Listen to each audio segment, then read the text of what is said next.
Good morning, student. Today I am going to teach you chapter 1.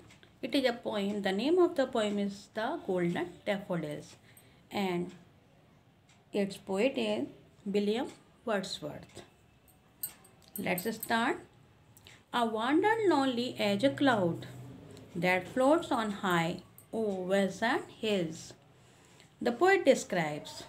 Poet वर्णन करते हुए कहते हैं कि एक दिन वह बिना किसी उद्देश्य के अकेले इधर से उधर घूम रहे थे इन द सेम बेड, बिल्कुल उसी तरह जैसे कि एक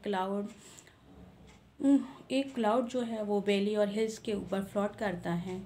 suddenly he saw a lot of flower of daffodils. अचानक से उन्होंने बहुत सारे डैफोडिल्स के फ्लावर्स को देखा जो कि उग रहे थे विसाइड द लेक्स के साथ साथ बहुत सारे फ्लावर्स जो थे डैफोडिल्स के उगे हुए थे. Beneath the tree fluttering and dancing in the breeze. और वो सारे फ्लावर्स हल्की हल्की हवा में मूव कर रहे थे, डांस कर रहे थे. Continuous as the star that shine and twinkled on the milky way.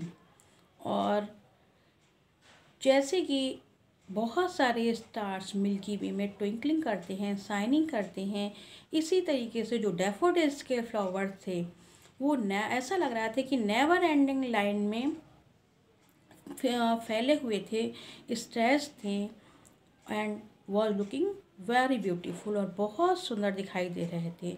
10,000 saw I at a glance. और वो कहते हैं पोइट जो हैं वो डिस्क्राइब करते हैं कि उन्होंने एक ही ग्लांस में, एक ही झलक में लगभग 10,000 फ्लावर्स को जो है देखा. Tossing their heads in a sprightly dance.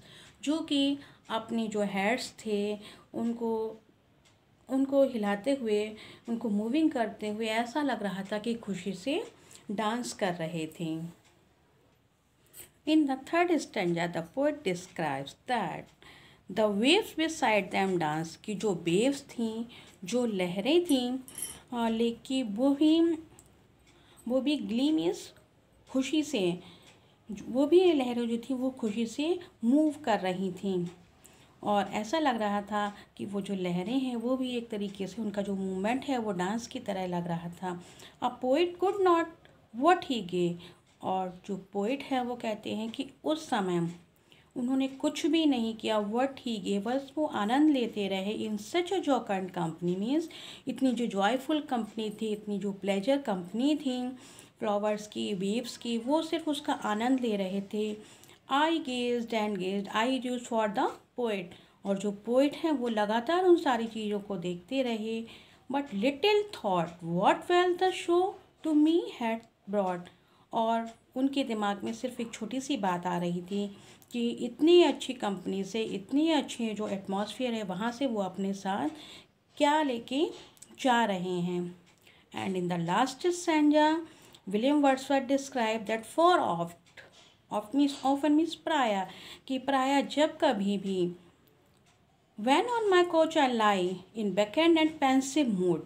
जब कभी भी वो अपने घर में बैकेंड मीन्स खाली और सैड मूड में होते थे. दे flash upon the inward I which is the bliss of solitude. और जब कभी भी वो अकेले और दुखी मूड में होते थे वो उन सारी चीज़ों को याद करते थे.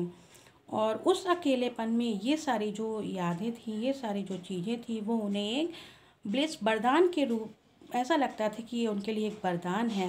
And then my heart my means and then the heart of the poet fill with pleasure.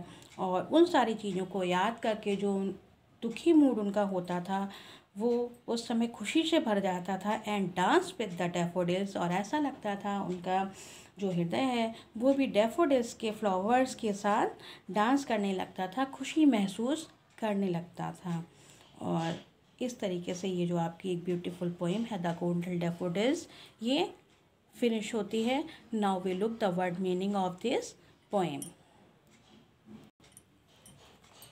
First, vales, valleys, way, part of a sea or a large lake partly surrounded by land. Third, glee. Glee means happiness or delight. Jocund, cheerful. Backhand means empty. Bliss means extremely happiness. Host, a large number of something. Sprightly means full of life and energy. Gay. Gay means happy and full of fun. Oft means often. Pensive. Pensive means sad or buried. Solitude. Solitude means state of being alone, which we find pleasant. Thank you.